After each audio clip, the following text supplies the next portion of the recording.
BBC Nepali सेवाको साँझ पखबाट शरद गेसीको नमस्कार।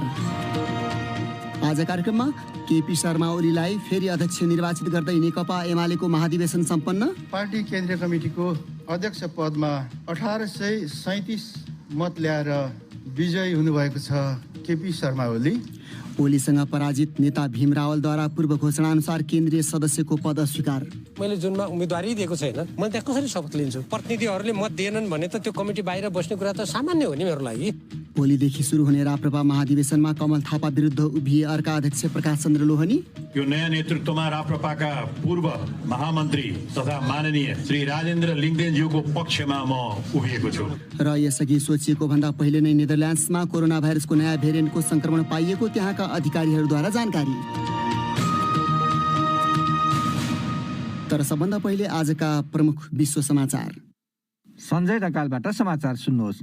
जर्मनीमा एउटा अदालतले इस्लामिक स्टेट समूहमा आबद्ध एक इराकी पुरुषलाई यजिदी समुदायका विरुद्ध आत्महत्या गरेको आरोपमा आजीवन कारावासको सजाय तोकेको छ। यजिदी समुदाय विरुद्ध गरिएका अपराधमा आत्महत्यामा दोषी ठहर गरिएको यो पहिलो घटना ठानिन्छ। बर्लिनबाट संवाददाता डामियन मग्गिनिज भन्छन्, The verdict has been called historic. उक्त फैसलालाई ऐतिहासिक भनिएको छ। 29 वर्षीय ताहा अल जुमैलीलाई मानवता विरोधी अपराध सहित अन्य आरोपमा पनि दोषी पाइएको छ। संवाददाता डामियन मग्गिनिजको भनाई, अल जुमैली र उनकी जर्मन श्रीमतीले इराकमा यजिदी महिला र तिनकी छोरीलाई दासका रूपमा राखेका थिए। 50 डिग्री सेल्सियससम्मको तापक्रममा बाहिरै बाँधेर राखेका कारण ती 5 वर्षीय बालिकाको मृत्यु भएको थियो। सन् 2014मा आइएस लडाकुहरूले यजिदी समुदाय बसोबास गर्ने उत्तरी इराकका भूभाग कब्जा गरेका थिए र तिनले हजारौं यजिदी महिला तथा बालबालिकालाई दास बनाएका थिए। युरोपेली जनस्वास्थ्य निकायका अनुसार त्यहाँका 10 सदस्य देशहरूमा ओमिक्रोन भेरिएन्टको कोरोना भाइरस संक्रमण भएका 42 घटना देखा परेका छन्। European centre for disease prevention and कन्ट्रोलकी प्रमुख आन्द्रिया आमोनले अन्य 6 सम्भावित संक्रमणका घटना पनि अध्ययन भइरहेको बताइन्। उनका अनुसार ओमिक्रोनबाट संक्रमितहरूमा या त लक्षण देखिएको छैन या सामान्य मात्र लक्षण देखिएका छन्। यसबीच नेदरल्यान्ड्सले दक्षिण अफ्रिकाबाट त्यहाँ आइपुगेको 2वटा उडानमा रहेका 14 यात्रीमा ओमिक्रोन संक्रमण फेला पर्नुभन्दा अगावै उक्त देशमा 2वटा सोही संक्रमण फेला परेको बताएको छ।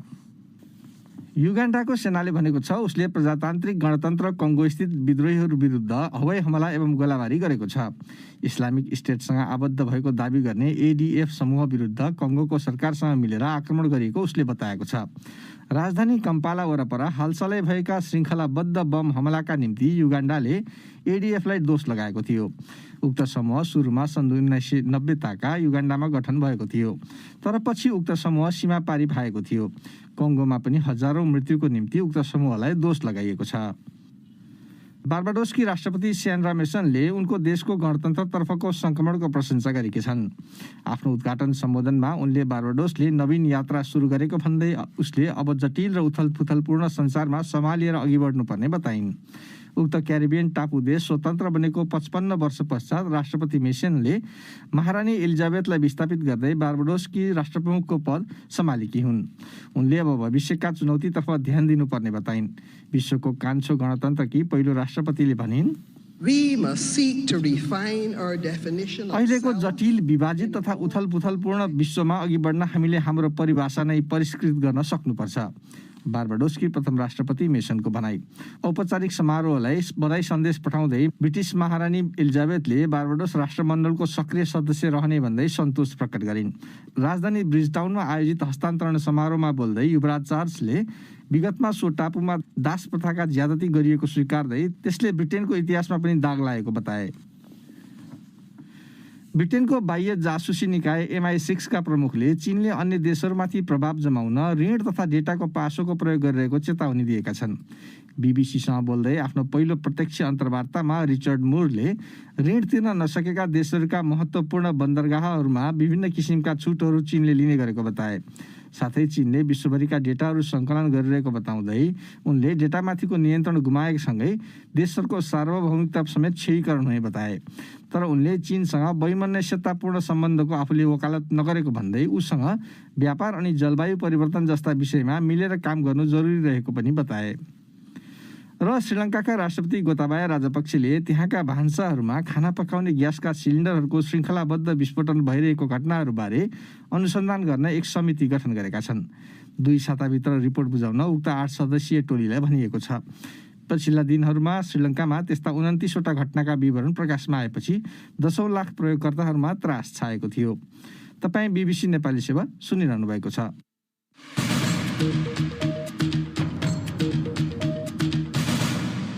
साँझ पखमा तपाईँलाई स्वागत छ। प्रमुख प्रतिपक्षी दल नेकपा एमालेको अध्यक्षमा केपी शर्मा ओलीलाई पुनः निर्वाचित गर्दै उक्त पार्टीको महाधिवेशन चितवनको सौराहामा केही बेर अघि सम्पन्न भएको छ। ओली विरुद्ध अध्यक्षमा उम्मेदवारी दिएका नेता भीम रावलले 10% हाराहारीमा भोट पाएका छन्। मतदान भएका उपाध्यक्ष र सचिव पदमा पनि पार्टीको आधिकारिक सूचीका उम्मेद्वारहरू नै विजयी भएका छन्। तर ती पदमा नेता माधव नेपाललाई छाडेर एमालेमै रहेका नेताहरूले ओली पक्षीय भनिएका नेताहरूभन्दा धेरै भोट पाएका छन्। थप चर्चा गर्दैछन् चितवनबाट ईश्वर जोशी। नेकपा एमालेका केपी ओली निकै मतको अन्तरले विजयी भएका छन्। निर्वाचनको नतिजा सार्वजनिक गर्दै केपी ओली विजयी भएको निर्वाचन आयोगका संयोजक डाक्टर विजय सुब्बाले बताए। पार्टी केन्द्रीय कमिटीको अध्यक्ष पदमा 1837 मत ल्याएर विजयी हुनुभएको छ केपी शर्मा ओली र भीम बहादुर रावल 223 मत ल्याएर पराजित हुनुभएको छ। निर्वाचनमा अध्यक्ष केपी ओलीले सार्वजनिक गरेको नामावली अनुसारकै पदाधिकारीहरू विजयी भएका छन्। केन्द्रीय सदस्य पदमा भने केही नामावली भन्दा बाहिरका केही सदस्यहरू आएका छन्। उपाध्यक्ष पदमा घनश्याम भुषाल बाहेक अन्य उम्मेद्वारको विजयी भएको संयोजक सुब्बाले बताए। 6 जनामा अष्टलक्ष्मी साक्य 1976 विजय, युवराज गेवाली 1842 विजय, रामबहादुर थापा 1768 विजय, विष्णु प्रसाद पौडेल 1856 विजय, सुरेन्द्र प्रसाद पाण्डे 1925 विजय, सुभाष चन्द्र नेमान 1865 विजय र घनश्याम भुषाल 725 मत ल्याएर पराजित हुनुभएको छ। निर्वाचनमा नेकपा माओवादी केन्द्र र 10 बुँदे सहमति गरेका सबै पदाधिकारीहरू निर्वाचित भएका छन्। सचिव पदमा पनि अध्यक्ष ओलीले सार्वजनिक गरेकै नामावली अनुसार योगेश भट्टराई, गोकर्ण विष्ट, पद्मा अर्याल, छविलाल विश्वकर्मा, टोपबहादुर रायमाझी, लेखराज भट्ट, रघुवीर महासेठ विजयी भएका छन् भने भीम आचार्य र टङ्क कार्की पराजित भएका छन्। वरिष्ठ उपाध्यक्षमा ईश्वर पोखरेल र महासचिवमा शङ्कर पोखरेल निर्विरोध निर्वाचित भएका छन्। उपमहासचिवमा पृथ्वी सुब्बा गुरुङ, प्रदीप ग्यावली र विष्णु रिमाल निर्विरोध निर्वाचित भएका छन्। ईश्वर जोशी, BBC सौराहा। समाचारमा चर्चा गरिए जस्तै अध्यक्षमा पराजित भीम रावल केन्द्रीय सदस्यमा भने निर्वाचित भएका थिए। तर उनले उक्त जिम्मेवारी अस्वीकार गर्दै पद तथा गोपनीयताको शपथ लिएनन्। मत परिणाम घोषणा गर्ने क्रममा एमाले निर्वाचन आयोगका अध्यक्ष विजय सुब्बाले रावलले आयोग समक्ष समेत पद अस्वीकार गरेको जानकारी गराएका थिए। भीम बहादुर रावल 904 विजय। उहाँले भर्खरै मलाई अर्थात् आयोगलाई मेरो उम्मेदवारी पार्टी अध्यक्षको लागि मात्रै थियो, केन्द्रीय कमिटीको सदस्यको लागि होइन भन्नुभएको छ। यद्यपि मैले निर्वाचन कार्यक्रम सुरु हुनुभन्दा अगाडि पुरानै प्रचलन अनुसार जसले पार्टीको केन्द्रीय पदाधिकारीको निम्ति उम्मेदवारी दिनुहुन्छ उहाँहरूको पार्टी केन्द्रीय सदस्यको लागि पनि स्वतः उम्मेदवारी हुन्छ भन्ने कुरा र अहिले उहाँले त्यसो भन्नुभएको बेहोरा जानकारी गराउन चाहन्छु। नेता रावलले यसअघि नै अध्यक्ष बाहेकको जिम्मेवारी नलिने घोषणा गरेका थिए। मत परिणाम घोषणा हुनु अघि उनले भनेका थिए, यो निर्वाचन आयोगसँग सबै मैले के सोधेको थिएँ भने म त अध्यक्षको उम्मेदवार हुँ, त्यसबाहेक मेरो अरू कुनै पदमा उम्मेदवारी पर्दैन भनेको थिएँ मैले। अनि त्यसमा मैले के जानकारी प्राप्त गरेका थिएँ भने तपाईँले अध्यक्ष र अर्को सदस्य दुइटै भन्नुभयो भने त्यो दुइटै हुन्छ, होइन भने जेमा हुन्छ त्यसमा मात्रै भनेको थियो। मैले अध्यक्ष पदमा मात्रै भरेको थिएँ। तर मैले भित्र मतदान गर्न जाँदा सदस्यमा पनि मेरो नाम देखेँ। यो 8औं महाधिवेशनमा पनि यही विवाद भएको थियो। मैले त्यति बेला पनि सदस्यमा दिएको थिइनँ। पछि सदस्य हो भनेर मैले चाहँदा नचाहँदै फेरि त्यसलाई विवादको विषय अहिलेसम्म बनाउँछन् केही साथीहरू शपथ नलिएको भनेर। अब मैले भने मैले जुनमा उम्मेदवारी दिएको छैन, मैले त्यहाँ कसरी शपथ लिन्छु भन्ने हो। अहिले पनि मैले त्यसमा उम्मेदवार दिएको छैन र म अध्यक्ष पदमा विजयमा नै शपथ लिन्छु। अरूमा त मैले भरेकै छैन। प्रतिनिधिहरूले मत दिएनन् भने त त्यो कमिटी बाहिर बस्ने कुरा त सामान्य हो नि मेरो लागि। मत परिणाम घोषणा भइरहँदा नेता रावल आफैले चुनौती दिएका अध्यक्ष ओलीको दाहिनेतर्फ मञ्चमा सँगै बसेका थिए र घरिघरि उनीहरूबीच भलाकुसारी भइरहेको देखिन्थ्यो। आजको मतपरिणाम अनुसार दुई उच्च नेताहरू रावल अध्यक्ष र घनश्याम भुषाल उपाध्यक्षमा पराजित भएका छन्। उनीहरू दुवै पार्टीको आधिकारिक सूचीमा थिएनन्। एमालेमा चरम विवाद हुँदा नेता माधव नेपाल पक्षमा रहेका उनीहरू अन्तिम समयमा नेता नेपाललाई छाडेर एमालेमै रहे र विभाजनतर्फ लागेनन्। उनीहरूसँगै नेता नेपाललाई विभाजनमा साथ नदिएका अन्य नेताहरू अष्टलक्ष्मी साक्य र सुरेन्द्र पाण्डेले उपाध्यक्षमा ओली निकट मानिने नेताहरू विष्णु पौडेल र सुभाष चन्द्र नेमाङ भन्दा पनि धेरै मत प्राप्त गरे। पौडेल नेकपा हुँदा महासचिव थिए र नेमाङ पूर्व सभामुख हुन्। त्यस्तै सचिवमा उम्मेद्वार बनेका गोकर्ण विष्ट र योगेश भट्टराई पनि नेता नेपाल पक्षमै थिए र उनीहरूले पनि सचिव पदका अन्य उम्मेद्वार भन्दा धेरै मत प्राप्त गरेका छन्। त्यस्तै माओवादी पृष्ठभूमिका रामबहादुर थापा उपाध्यक्ष अनि टोपबहादुर रायमाझी र लेखराज भट्ट एमालेको सचिवमा निर्वाचित भएका छन्। उनीहरूलाई आजै अध्यक्ष ओलीले मार्क्सवाद लेनिनवाद र जनताको बहुदलीय जनवादप्रति प्रतिबद्ध रहने शपथ खुवाएका थिए। अब भने एमालेकै महाधिवेशनमा केन्द्रित तपाईँकै प्रतिक्रिया र टिप्पणी प्रस्तुत गर्दैछन् साथीहरू रमा पराजुली र सृजना श्रेष्ठ। संसदको सबैभन्दा ठुलो दल नेकपा एमाले 10औं महाधिवेशनमा नयाँ नेतृत्व चयनका लागि अपनाएको प्रक्रियाबारे तपाईँको धारणा के छ? कृपया लेख्नुहोस् भनेर हामीले सामाजिक सञ्जालमा राखेको प्रश्नको हामीलाई थुप्रै जवाफ प्राप्त भएका छन्। तीमध्ये केहीलाई यहाँ समेटेका छौँ। समय अधिकारी लेख्छन्, सुरुमै मतदान प्रक्रियामा जानु पर्थ्यो। मतदानमा अन्तिम अवस्थामा मात्र जाँदा नेतृत्वमा शङ्का गर्ने अवस्था आयो। सधैँ चुस्त दुरुस्त रहने एमाले गन्जागोल अवस्थामा पुगेको देखेर चाहिँ छक्क लाग्यो। फेरि चुस्त दुरुस्त अवस्थामै फर्कियोस् भन्ने शुभकामना। खगराज गुरागाई भन्छन्, पार्टी आफैमा लोकतान्त्रिक छ भनेर एमालेको 10औं राष्ट्रिय महाधिवेशन निर्वाचन प्रणालीबाट प्रष्ट भएको छ। अब एमालेलाई नयाँ नेतृत्वले सहमति र सहकार्यका साथ पार्टी प्रणालीबाट अगाडि बढाउँदै राष्ट्रिय राजनीतिमा अहम भूमिका निर्वाह गर्न चुक्नु हुँदैन।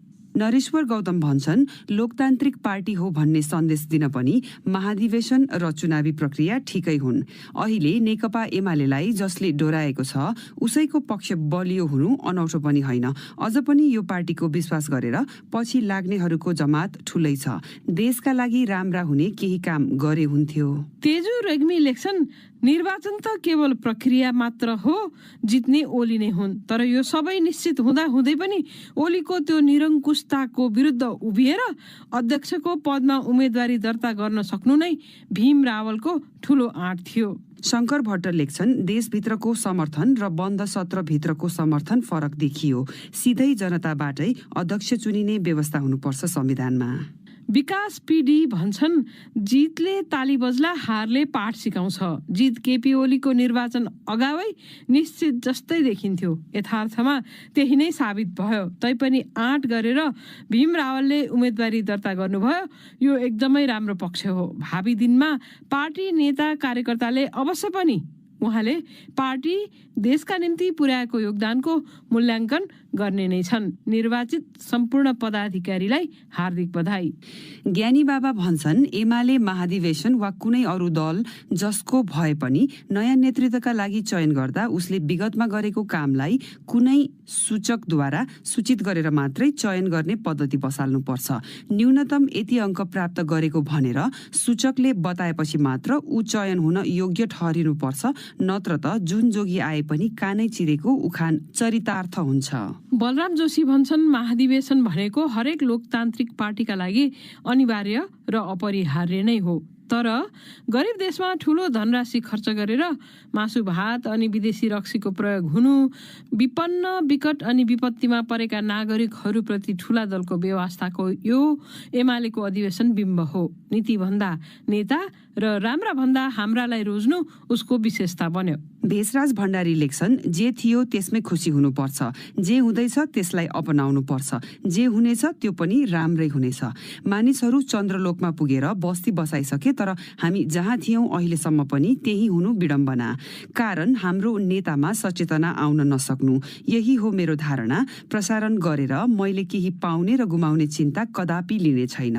दधिराम खतिवडा भन्छन्, नेतृत्व पुस्तान्तरण गर्न नसक्नु परम्परागत टिके प्रथाकै निरन्तरता भयो। एउटै व्यक्ति अध्यक्ष कायम रहिरहनुले विशेष फरक र नयाँ केही हुनेवाला छैन। कमल बडुवाल लेख्छन्, भीम रावलले पूर्व प्रधानमन्त्री तथा नेकपा एमालेका अध्यक्ष केपी शर्मा ओलीलाई लोकतन्त्रको पाठ सिकाउनु भयो। हार जित त जिन्दगीको हिस्सा हो। अब प्रसङ्ग राष्ट्रिय प्रजातन्त्र पार्टी राप्रपाको भोलिदेखि सुरु हुने महाधिवेशनको। राप्रपाको भावी नेतृत्व चयनलाई लिएर 3 जना अध्यक्ष विभाजित देखिएका छन्। हिजो 1 जना अध्यक्ष कमल थापा र केही दिन अघि नेता राजेन्द्र लिङदेनले भावी अध्यक्षको निम्ति आफ्नो उम्मेदवारी घोषणा गरिसकेका छन्। राप्रपाका 3 जना अध्यक्ष मध्येका प्रकाश चन्द्र लोहनीले आज लिङदेनलाई आफ्नो समर्थन रहेको घोषणा गरे। एउटा कार्यक्रम आयोजना गरेर उनले आफूले केही महिना अघि राप्रपाको नेतृत्व सहमतिमा पर्ने धारणा राखेको उनले स्मरण गराए। त्यो हुन नसके नयाँ पुस्तालाई नेतृत्व दिनु पार्टी र देशको हितको निम्ति आवश्यक रहेको धारणा सार्वजनिक गरिसकेको उल्लेख गर्दै लोहनीले भने, सोही धारणा अनुरूप यो नयाँ नेतृत्वमा राप्रपाका पूर्व महामन्त्री तथा माननीय श्री राजेन्द्र लिङदेनज्यूको पक्षमा म उभिएको छु। राप्रपाका अर्का अध्यक्ष पशुपति शमशेर जबराले सहमतिको प्रयास गर्ने बताएका छन्। लोहनीले थापा र जबरा दुवैलाई सम्बोधन गर्दै भने, म अन्य 2 मेरा मित्र अध्यक्षहरूलाई पनि पार्टीको हितमा अभिभावकीय भूमिका निर्वाह गर्न र नयाँ नेतृत्वलाई काम गर्ने मौका दिनुहुन म अनुरोध गर्न चाहन्छु। पशुपति शमशेर जबरा कतै खुलेका छैनन्, तर विगतमा उनी निकट रहेका कतिपय उच्च नेताहरू थापाको घोषणा सभामा सहभागी थिए। थापालाई चुनौती दिन अग्रसर देखिएका लिङदेन राप्रपाका एक्ला सांसद हुन् र उनले लामो समयदेखि कमल थापालाई साथ दिँदै आएका थिए। अब बाँकी प्रसङ्ग। कोरोना भाइरसको नयाँ भेरिएन्ट ओमिक्रोन नेपालमा भित्रिन सक्ने जोखिमलाई दृष्टिगत गर्दै नेपालमा संक्रमण पुष्टि भएका नमुनाको जिन सिक्वेन्सिङ तीव्र पारिएको अधिकारीहरूले बताएका छन्। ती भाइरस ओमिक्रोन भेरिएन्ट भए नभएको पहिचान गर्न त्यसो गरिन्छ। यसअघि पनि जिन सिक्वेन्सिङ गर्ने गरिए पनि अब नयाँ भेरिएन्टको जोखिमलाई ख्याल गर्दै त्यसलाई तीव्र पारिएको बताइएको छ। हाम्रा साथी विष्णु पोखरेलसँगको कुराकानीमा त्यसबारे थप जानकारी दिँदै स्वास्थ्य तथा जनसङ्ख्या मन्त्रालयका सहप्रवक्ता डाक्टर समीर कुमार अधिकारीले भने, पछिल्लो न्यू भेरिएन्टको विश्वव्यापी सन्दर्भलाई लिएर हामीले पनि निगरानी बढाउन थालेका छौँ। टेस्टिङको बाटोमा, जिन सिक्वेन्सिङको बाटोमा अलिकति काम गर्ने भनेर सुरु गरेका छौँ।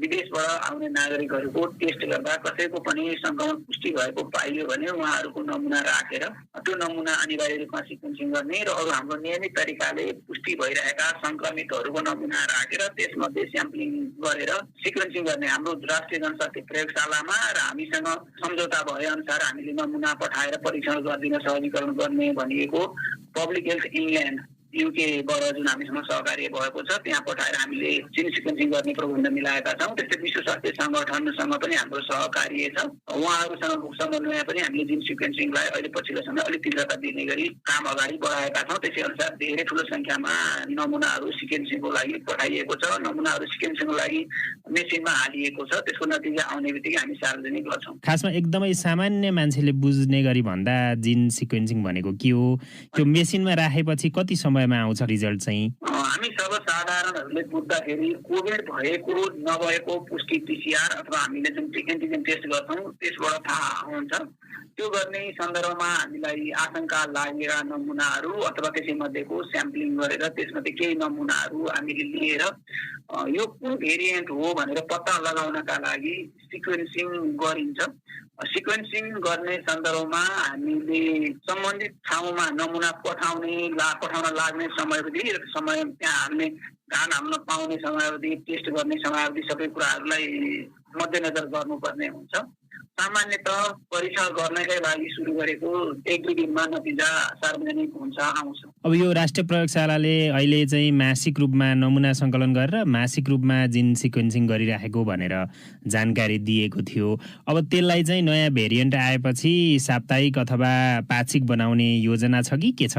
अहिले हामीले निरन्तर नै गर्ने भनेर सुरु गरेका छौँ। अहिले पछिल्लो अवस्थालाई मध्यनजर गरेर हाम्रो सर्भिलेन्स चाहिँ अलि प्रोएक्टिभ हुनु पर्यो भन्ने हिसाबले हामीले काम गरेका छौँ। त्यही भएर यसलाई हामी निरन्तर नै गर्दै लिएर जान्छौँ। नमुनाहरू लिए अनुसार नमुनाको सङ्ख्या नपुगिकन त्यसै हाल्ने कुरा भएन। होस् परीक्षणका लागि एउटा मात्रै नमुना गर्ने कुरा भएन। हामी जस्तो विदेशबाट आउनेहरू व्यक्तिहरूको परीक्षण गर्दा संक्रमण पुष्टि भयो भने त्यो नमुना राख्छौँ, अर्को व्यक्तिहरूको राख्छौँ। यहाँ परीक्षण गरे मध्येको ऱ्यान्डमली केही प्रतिशत हामीले राख्छौँ अनि त्यो सबै अब यति चाहिँ स्याम्पलिङ गर्नलाई, यतिलाई चाहिँ सिक्वेन्सिङ गर्नलाई उपयुक्त छ भन्ने भयो भने हाम्रो मेसिनको घान अनुसार हामीले सम्बन्धित देशमा पठाउन पनि व्यवहारिक हुने मात्राको सङ्ख्या भएपछि पठाउँछौँ र हामी कहाँ पनि त्यसै अनुसारको राख्नलाई मिल्ने हाम्रो घानमा राख्न उपयुक्त हुने सङ्ख्या भएपछि हामीले गर्छौँ। यसमा